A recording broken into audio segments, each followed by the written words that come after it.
Hi everyone, আসসালামু আলাইকুম। গত লেকচারে আমরা ইনপুট টাইপ ইকুয়াল পাসওয়ার্ড নিয়ে কথা বলেছি। সো আজকে আমরা ইউজারের কাছ থেকে একটা ইমেল অ্যাড্রেস নিব। সো ইমেল অ্যাড্রেস নেওয়ার জন্য কি করতে হবে? আমাদের ইনপুট টাইপের জায়গা কি লিখতে হবে? ইমেল।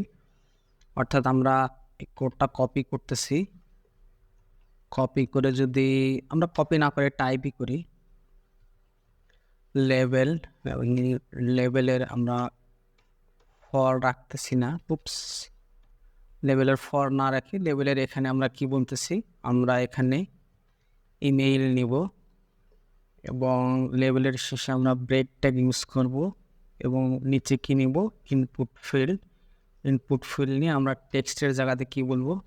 ইমেইল লিখে যদি কোডটা সেভ করি, আমরা কিন্তু এই যে নতুন ইমেইল ইনপুট ফিল্ড তৈরি করলাম, এটা মূলত ইউজার নেম এবং পাসওয়ার্ড এই দুই ফিল্ডের মাঝখানে। কারণ আমরা অনেক জায়গায় দেখে থাকি প্রথমে ইউজার নেম দেন ইমেল, তারপরে শেষের দিকে পাসওয়ার্ডটা থাকে।